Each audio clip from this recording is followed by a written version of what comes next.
welcome to the Film Alchemist podcast, the show where we take the movies we love, break them apart, to find out what gives them their magic. I'm your host, Josh Griffey. Bow before me, worship me this month, on this, the month of my birth. Bring me gifts that are better than frankincense and myrrh.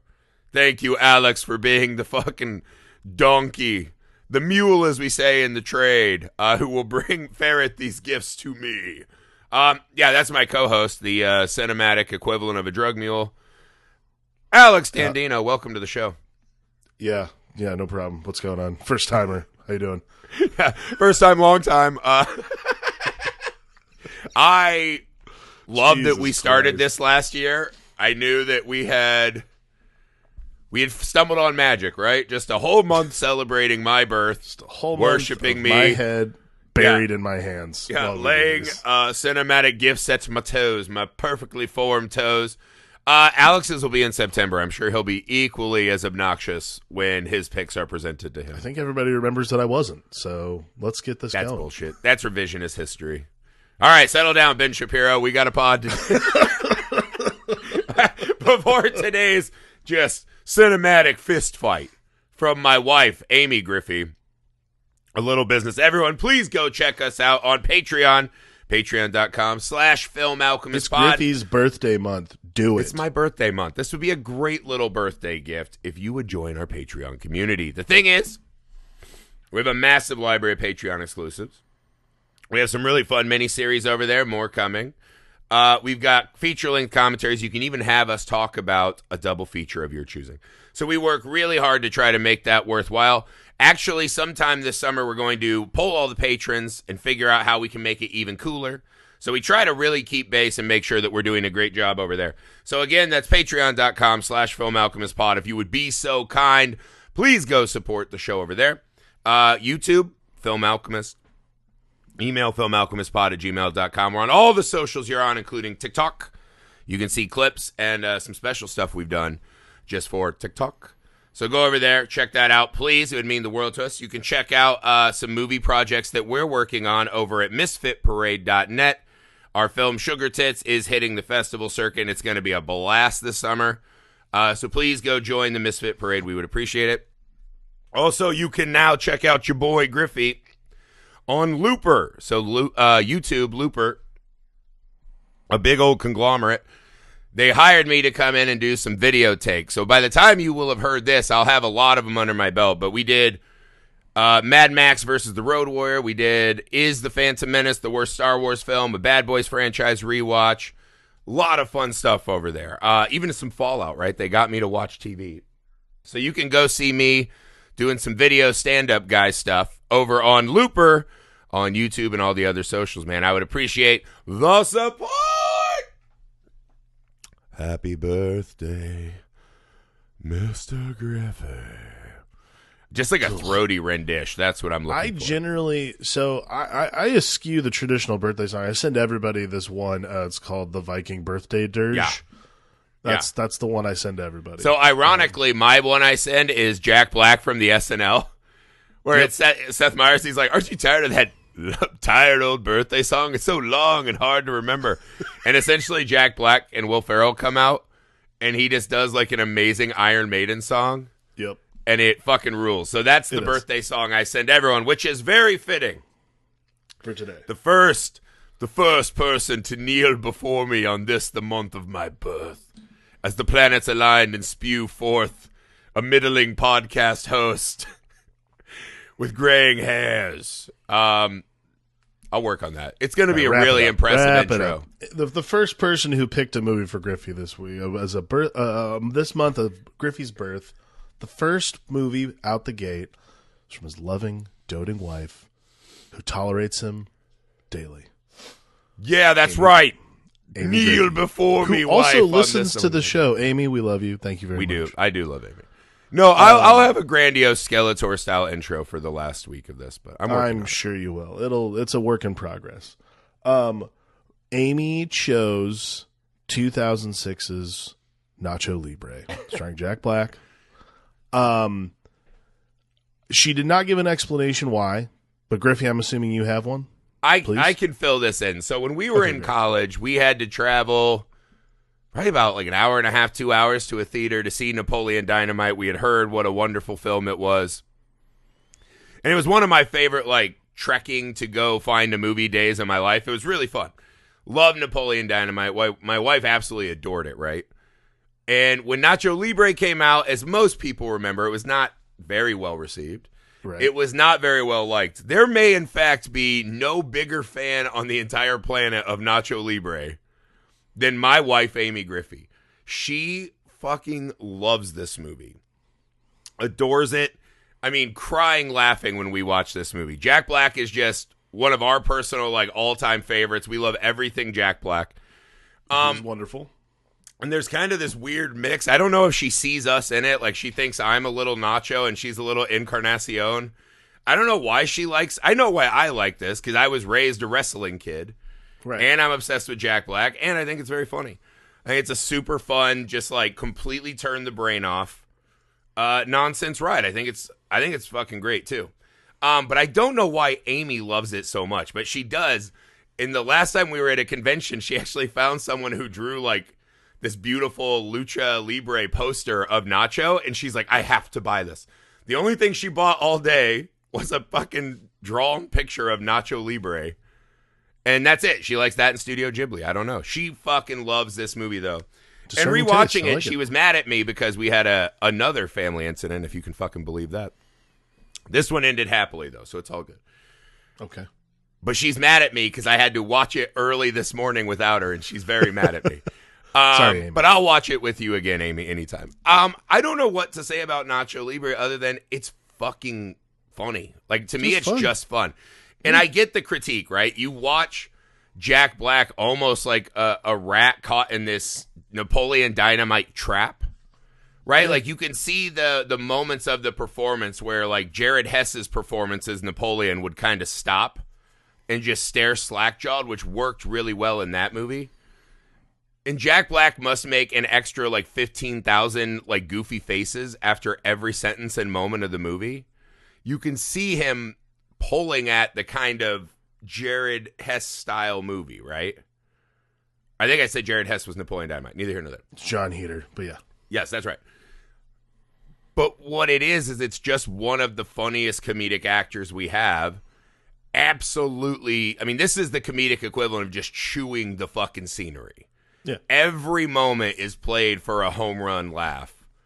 And it's fucking bizarre and it's weird and it's got this like almost Wes Anderson-y style at times. I don't know. Alex, opening thoughts on Nacho Libre from you. Yeah, I think Jack Black really, like, it's pretty rare that we watch movies where I'm like, well, no one else could have done that. Like, you know, that's pretty absurd. I think people can be all kinds of things. That's why they're actors. I don't think any other actor besides Jack Black actually could have pulled this off and made it as good as it is. Like, I know it wasn't well received or whatever. It actually did really well. It was a $35 million budget. It made $99 million. So, yeah, and I mean, I think a lot of that people just attribute to Jack Black and the love of Napoleon Dynamite. Yeah. And I do think it's grown in cult status. Like, people do really enjoy this It's movie. one of those, like, it grew on people, and I think that that's an important thing. Like, for Napoleon, like, for what Napoleon Dynamite was, because you can't watch this or Gentlemen Broncos or a lot of any other Jared Hess stuff and be like, well, yeah, Gentlemen Broncos was where I was like, no, there's a whole other problem there. But you know what's weird though is that's another one that I look back on kind of fondly. Like, I do wish this kind of movie had like hung around. I don't mind it at all. Like, again, I like Jared Hess's style. It's like this like unpretentious Wes Anderson thing he does. It's like Midwest. Well, it's almost Anderson. the exact opposite side of the coin, right? Yeah, because he cast actual people from the area. So like a lot of the people we see in this movie and in Napoleon, they're just like real locals, right? To give it that real flavor. And see, Wes Anderson tells these stories about these, these put upon riches. Oh, how fucking hard. Like, Darjeeling Limited is one of the most like obnoxious movies. Plot-wise, like, just conceit-wise. It ends up being I really do like that movie. It's a great ride with those great actors. But it is just like, it's hard. Daddy was rich. Oh, now we're all rich. We got to ride a train. This is what, like, Jared Hess was, like, the great champion of, like, kind of art house comedies for losers, for normal people. It's sort of the same pedigree, like the camera work is similar and that kind of thing. It's just this feels more. Again, it's not. Have you ever been to the Upper East Side? Have you ever been to Idaho? Like that's. There are way more of us that are Ignacio or Napoleon than a Tenenbaum. Absolutely. And like that's just the truth of it. There's nothing wrong with those movies. I like those movies as much as I enjoy Nacho Libre. I love those movies as much as I enjoy Napoleon Dynamite. I think though that Jack Black in this movie particularly is what sells it to me. Like this performance, the way he is, the way he acts. Because I agree, he is like. But he's the only one who it's like Pacino in Heat, choose right? Scenery. He's the only one who can choose scenery in movies and not like make it go like, oh God, are we really doing this right now? Like he is just that guy who does that. Like he's just that good. And I think he's one of those guys of Jack Black. Yeah, it's like everything he does is just so animated. Yeah, that you rapidly kind of just fall into that with him. It's just that much fun. I think he sells the fun so well in like any movie. There's one instance of this in particular in a movie that I don't know a lot of people like. I like this movie, Saving Silverman, which I think is pretty love funny. it. Okay. I only know Navy SEAL signals. I'm going to check deeper in the fridge, the closet. I fucking love Saving Silverman. Was like that DVD that came out, and we're all like, "Where was this movie?" Yeah, why? And like that was like a constant on repeat in college. I still quote that movie. I still quote that movie a lot. Yeah. But he has one bit. It's really stupid, but this is what I equate this like entire movie of the entire Nacho performance is summarized in this like one thing for no reason. When the doorbell rings in one of the scenes in Saving Silverman, he gets up out of his chair and starts running towards the door, and absolutely no reason, just like flips his feet back so far that like it's like flippers. And I'm like, there's no reason to do that, but I'm like fucking dying laughing.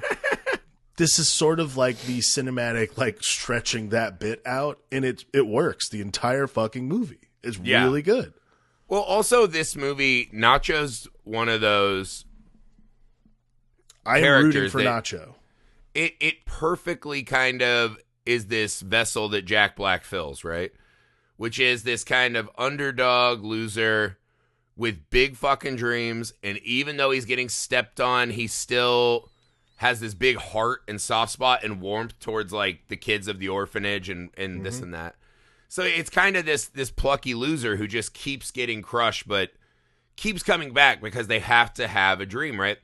I think of it a lot as, he reminds me of just like all those dudes I used to play D&D with, right? Where like you get beat up, you get picked on, something would happen, but like they don't know you're a level 18 barbarian, dude. They better watch they fucking step, right? And like because you have these fantasies and these ideas and these dreams, right?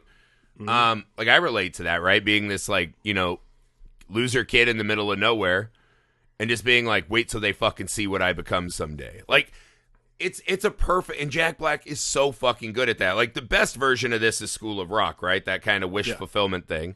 But he's really fucking good in these movies where he's that guy, that lovable loser who still has hope and still brings brightness along the way. Not like a scumbag because of how his life has gone. Like he still is so bright that people are happy to have him. Jack Black's put upon like.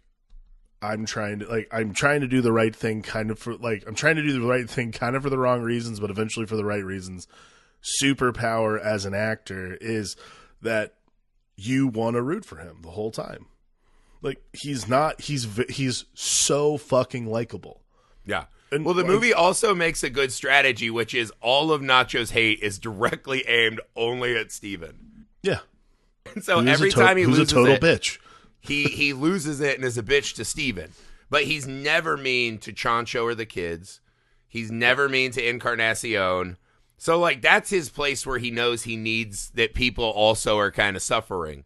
Because that's where he lives. So he knows not to shit there. So what he does is he'll run out and fucking smack corn out of Steven's hand and yell at him, right? And just attack him in the streets. That is a pretty good strategy for our lovable guy, is just find another loser who's lower down the ladder to let Nacho just kind of pound on the whole movie, which is bizarre. Even that bitch-ass monk who's mean to him all the time. Yeah, Respect. fucking Latin John Lovitz over there who just needed a smack. Guillermo? I was like, was that a mustache or an Uncle Buck mole on his face? Like, I couldn't Could tell. not figure it out. Because there was nothing in the middle. It was bald in the middle. I didn't know. It looked like I don't know if you Griffey was in my wedding. It looked like my brother's mustache from my wedding. my brother had shaved his mustache, like he was trying to get the like center part, and he had shaved so much that it was like on the outsides of his nostrils. You could kick a field goal through his face. It was that's true. That was we just found. Well, our Paulie's video, always and I been laughed very about that fashion forward. That's just the man true. he is. Yeah, Well, he he's- can't help he's an- but be a he's an style exotic man. icon. He's such an Style exotic guy. icon, P. Dandine. Just ripping it. Oh, this is a good roast episode. I do think, Is Paulie Dandine our Steven? Is that what we're doing? We throw chips in the street and then just make fun of his fucking mustache? that does sound like a Polly thing, to be honest with you. He'd probably he'd grab a bag of tortilla chips in the street for sure. He'd be like, fuck these orphans. That scene, it happens early enough in the movie where you kind of get the vibe for what's going on. Like, okay, cool. He's just like taken in by the monastery. He's just working at the monastery. I get it. I love that opening of him like practicing wrestling and then they're just like hosing him down like he's Farva. It was wonderful. That was me as a kid, dude. Building my own Darkwing Duck outfits and shit. Like I fucking love that opening. When I'll say that again, this is the Jack Black this is the Jack Black superpower.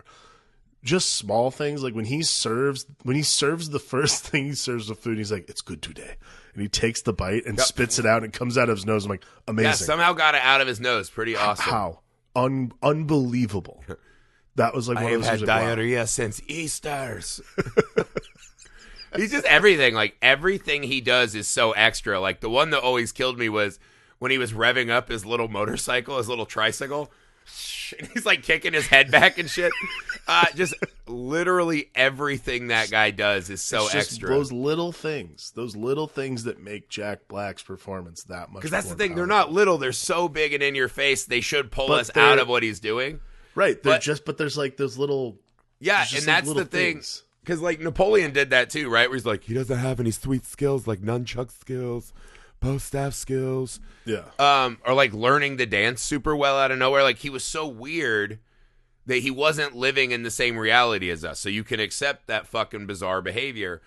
Nacho's like that. Nacho is constantly living out, like, a WWE storyline in his head. Right? I'm sure people are going to be mad at me because that's not Lucho Libre. I know the difference, but neither here nor there. That was just the analogy. But there's something about Nacho who, this orphan who's left behind, who's got to do this, he's always in this fucking fantasy world. So his grandiose gesture, in his mind, that's probably like the burning steeds from fucking Kroll. You know what I mean? Like, he thinks that thing is a hog.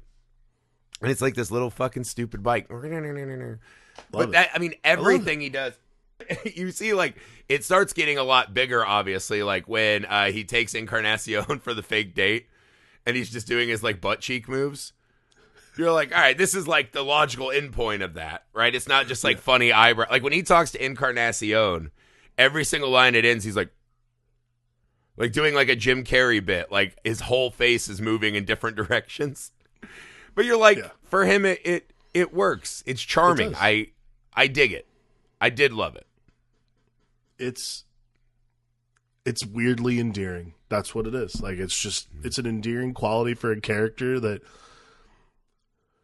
like the Jack, something that, like, I don't think, this is like one of the few movies, and I mean, he's not really doing it, but because he's a gringo raised in a Oaxacan monastery.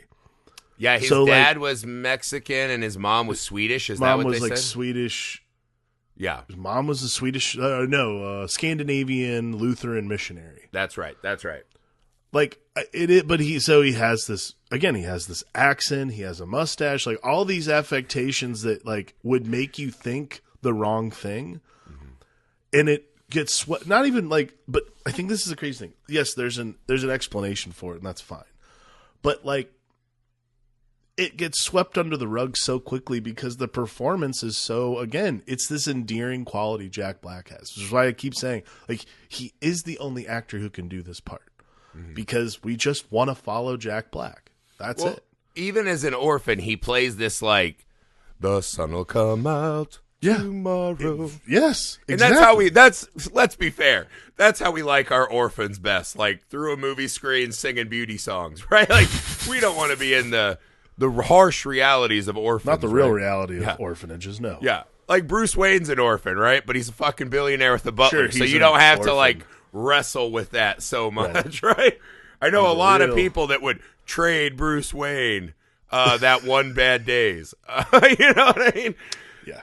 So yeah, but even that, they play it. And again, I think Chancho's a brilliant device that lets him like, reach back through time and tell himself it's going to be okay. Oh, yeah, totally. And they have this cool subplot, right? Which is, his dream really is just to be Ramses, right? He wants to have people throw flowers at him and be famous. But it's not to, like, smash ass. Like, clearly he multiple times asked Encarnacion, like, hey, how are we feeling about those vows? Yeah. Like, you want a mouth kiss? All right. Like, whatever. But it's childish and innocent because, he's a virgin and doesn't know. Yeah. But what he really wants is he just wants to be seen. He wants to be respected. He wants people to be proud of him. And goddamn, can we not all relate to that? So I love, like, when they lose their first match, they still get paid because they were entertaining. Yeah. And he goes out and he gets the fucking salad. And he buys real ingredient, and he's like putting that. I was just about to say that salad. I was zest. like, I love when he hands her that salad because I'm just like, this is the greatest. And something just like I'm so excited to hand you this thing. I mean, it's just his physical comedy is shot. Like off the charts. But yeah, he's like dunking it like it's a Midwestern ladies brunch salad. I'm here to lose weight, and then there's like 5 ranches later. But I'm guilty of that. I'm guilty of that too. But I love that moment, right? Because he has these grandiose dreams, it seems like. But he doesn't want to be Ramses, like draped in gold and live in the mansion. He wants to just have a fucking great time in that orphanage and not have Latin John Lovett shit on him all day. He wants to be seen and valued and appreciated, not locked away in the kitchen with no ingredients. Yeah. They don't give me ingredients to make it the food. That like really turned into like the Trade Federation from Star Wars at the end. Like I don't know what happened to that accent. My voice game is not strong right now. I've had I don't know. I thought it was pretty good actually. Yes, but I like the idea that his real mission is just to kind of flourish personally, if that makes sense. I loved him bringing in the salads. And then we do get that moment where he's like, I'm sick and tired of getting paid to lose. I want to win. And you see it like starting to infect him, right? Mm-hmm. Like this is a very straightforward ride. Yeah. Right? This is just a man who wants to win a wrestling match, get the girl, save the orphans, right? Very easy. And then greed creeps in, right? He sees Ramses be a douche, right, at his party. Yeah. And he goes, oh, fuck, man, that guy is a false idol. He's not what I want. The mission to become, as Encarnacion says, right, is like, when you have a noble mission, only then will God bless you in battle, right? And, it's one of those classic sports movie things. It's just, because this is, I don't know, would you call this a sports movie? I think it is. I think it is, yeah, I would. Sports like it comedy. follows most of those beats, right? The lovable loser who can't win, but then finds his reason to keep fighting and wins. Mm-hmm. And I'll tell you, like, I still get choked up every time Encarnacion and Chancho walk in. Yeah. Like, it's an awesome moment. Like, it's the thing that sports movies, I think maybe it's like because I'm like dad age now. It's one of those, like, I can't help but get really emotional in sports movies. Because you imagine my own, wife and my own 2 little Chanchos walking in and seeing me, like, win the day. Yeah. And it's fucking rad, man. Like, I love that little, because, again, the story's so minimal, and we divert with the water gypsy to go get the eagle egg, and, yeah, that's fucking funny and insanely weird, but yeah. You don't have to follow along much. You just have to kind of let go. And so the thing I always wonder about this movie is, like, where did it lose people so much that people hated this movie like they did? I think it has nothing to do with anything to do. I think it has nothing to do with the movie itself. I think it has only to do with that culturally we just wanted another Napoleon Dynamite. And it wasn't going to happen that way because that's not how that works. Like, I feel like this is a great spiritual successor to that. I know, I agree it is, but I do think culturally people in this. We always want this. People always think they know what they want. I think this is like a really hard thing about pop culture. Is like, oh, I know what I like. I know what I want. Like, give me what I asked for. And when you get what you asked for, like, well, that wasn't what I exactly asked for. It's like, okay, well, if we had just done the same thing over again, you would have hated it because that's what sequels do. Yeah, we want the new hot thing, but then if you try something too new, we hate you for it. Yeah, like it is kind of bizarre how short Jared Hess's career became. I mean, Jared Hess has gone on and done a lot of shit. Like Jared Hess is. He's still bouncing around, but like there was a time we thought he was going to be like a new like Mike Judge, Mike White. Like we thought he was going to be like the guy. We thought he was going to be another guy, and he's carved out a great career. Like he's doing a lot of cool shit. Like he did that American Gladiators documentary, and that was really cool. He's going to do a Minecraft movie, I guess. Like he's still a studio guy, which is cool. I think what's interesting about like the Napoleon Dynamite effect, particularly, is that we all thought that was what we were going to get all the time. Always like, oh, we want to keep, and I think a lot of the times people are like, oh, I want to keep knowing what goes on with Napoleon Dynamite. Like, why? That is one. Like that is it. That is the Napoleon Dynamite. That feels like one we're going to get like a legacy sequel eventually. Maybe like they tried that cartoon that was weird. Like it didn't really work. But either way. I think that Nacho Libre is a spiritual successor because it is the step up in that same format. It's the same vibe. It has that same sort of, Midwest Anderson thing. But then also, like, this is the scene that I liked that I was like, oh shit, they're going to put this all on Front Street. This is like a Jared Hess thing, I think. Jared and Jerusha Hess do this really intentionally, is when he's praying and coming to grips with the fact, like, oh, maybe what I should do is give give the money to the kids. Should I ask for forgiveness? Like these things. Like I'm like, this is id stuff that is on Front Street that normally is subtext, like in every other movie. There's not a lot of subtext in Nacho. I know, and that's like the cool. The text thing about is Libre script. to float around right on Front Street the whole time. Right, and that's the cool thing about the script is that. It's so unpretentious that it's like, well, we could just. It's like Robert Smigel always had this rule with SNL sketches. It's like, why are you hiding the joke from people? Like, tell people what the joke is and the title of the sketch, and they'll understand what the joke is immediately. Like, people don't want to have to figure out the joke.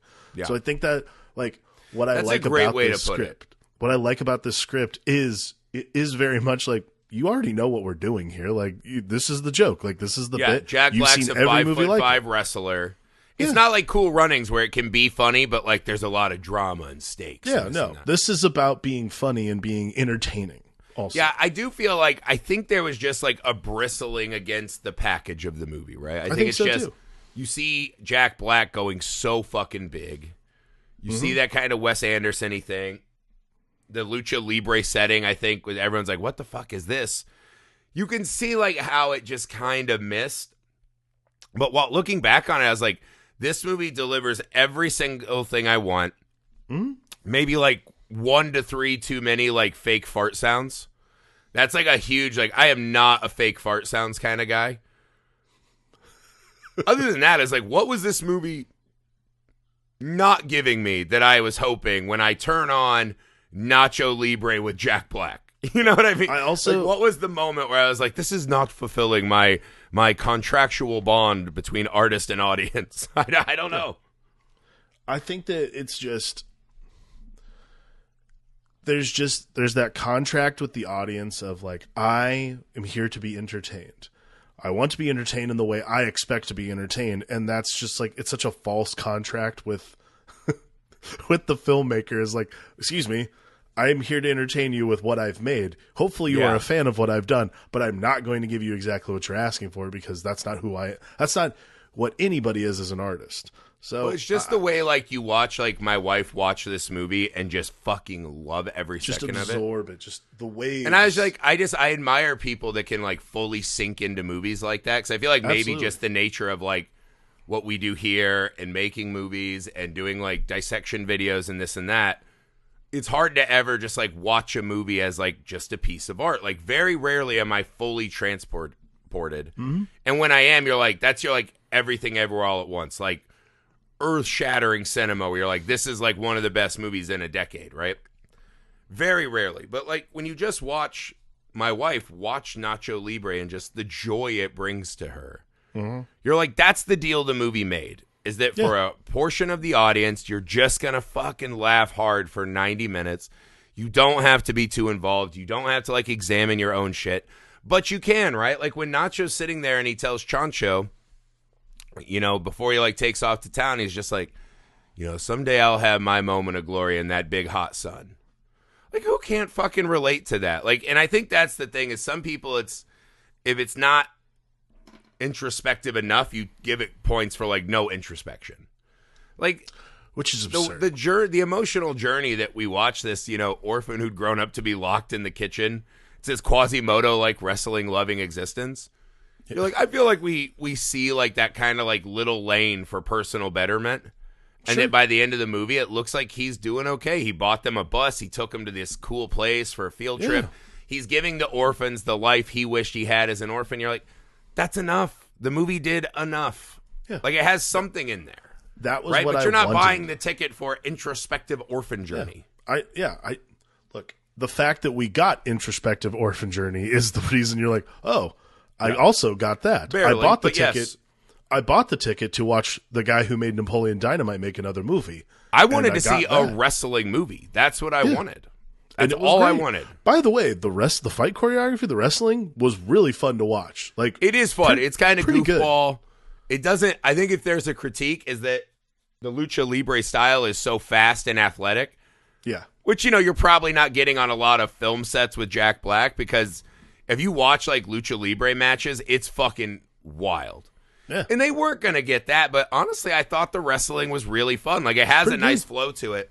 And here's the other thing. The wrestling always keeps in mind that we're on a comedic journey. So the wrestling, while still feeling like a match and there's still like some danger to Nacho and Steven, you still have to be having fun, right? Like, you still have to hit people with churros and, you know, donkey kick someone. Like, I think they did a pretty fucking good job, all things considered. I think so too. It was very, again, you don't watch one of these movies to be just, you don't watch a movie like Nacho Libre to just be moved. That's not why you're stepping into weirdly, the theater. I've always thought, man, if you give me an endearing character with the right actor and just, I mean, this is the thing, right? The phrase in screenwriting a lot is like, the hero has to slay a dragon. That dragon doesn't have to be shit, man. That dragon just has to be like, you know what? I'm just going to admit to my brothers that I want to wrestle. Yeah. And that I don't think wrestling is a sin, and I think if I use the money for good, it'll be fine. Yeah, maybe like, the dragon, I want to chase my dream and not be stuck in the kitchen. Maybe the dragon is chasing your dream and realizing your dream is to give a life that you never had to these other kids. Which, again, is this introspection that nobody thought we were going to get. Yeah, I think he has just enough. I do wish he was a little nicer to Steven at times. Yes. But him and Steven just are great together. It's so fucking funny. Steven has some really underappreciated moments in this movie. His scream when that lady who like is infatuated with him, the fact that she has like giant rat tunnels through the house was cracking me up. Like, what a weird detail in the middle of this movie. And his fucking scream that, get that going out to my face. How about when Steven Seagal darts a dude in the eye with the corn?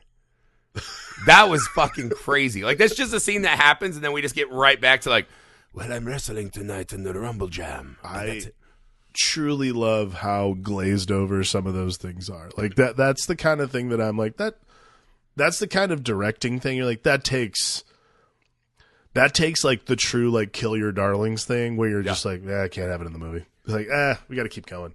Yeah. That takes like real effort. I'm like, damn, because I agree. That would have been like in another director's movie. That would have been like a 10-minute scene of like somebody just like Steven Seagaling the entire place with corn.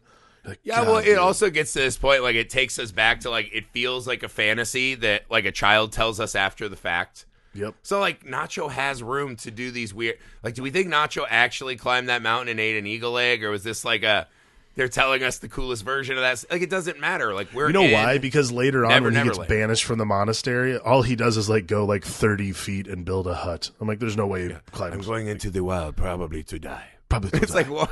I'll see you in the next life.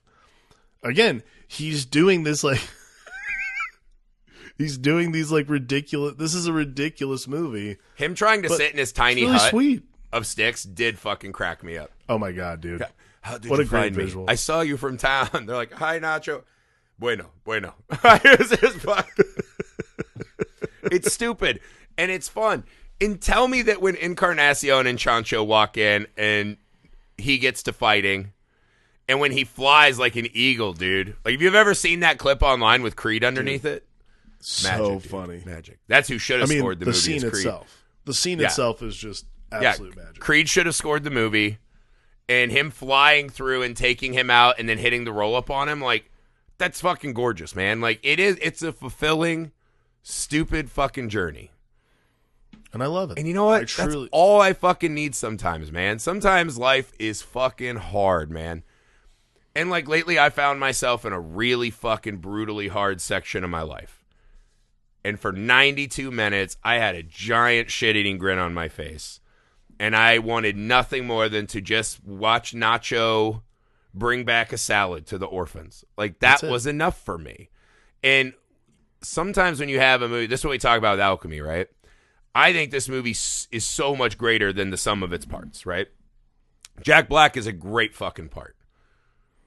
It just, there's an empathetic depth to this movie that I don't think it got credit for because of the fucking weird fart jokes. And there is a thing sometimes when you feel like a filmmaker's trying to be weird just to be weird. Sure. That is, I think that's like the That's Lynch how I felt about and the Wes Gentlemen Anderson Broncos. and like those guys who like just have this naturally weird perspective. Yeah. I see like the things that people rubbed up against, but for 92 minutes, man, I wasn't sad and I was just fucking loving life, man. I think that's what Nacho Libre is at its core. I mean, very often that's pretty much all you want to ask for out of movies is just take me somewhere else for 90 Yeah, minutes. and it is. Please. That's a good point too. It's a unique perspective comedy, right? Like, we don't have a lot of these, like, you know, half Swedish guy in a lucha libre town match with orphans and like being it's a niche friar. market, Like, but yeah. yeah, like, you know, we could have just got another movie about drunk college guys trying to get laid. Like, this one's at least different. Yeah. Like, it felt like something I hadn't done 100 times before, so I liked that.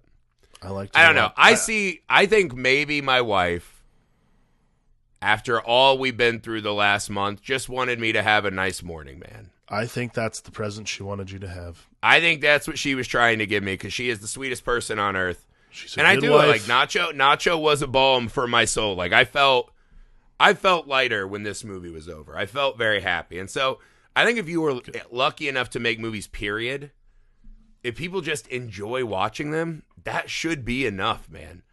I think it's surprising how many movies cannot say that. I mean, yeah, I don't know how. I mean, that's the best way to put it. Like, too often do people try to go into making a movie like, oh, I really need to say something here about how, and look, it's okay to say how you feel about the world. That's not what I'm even saying. Like, but yeah, do that's you what want art to- is. That's fair. That's what art is. But to want to like sometimes people go in with far more grandiose expectations than I just want to say how I feel about the world at this moment.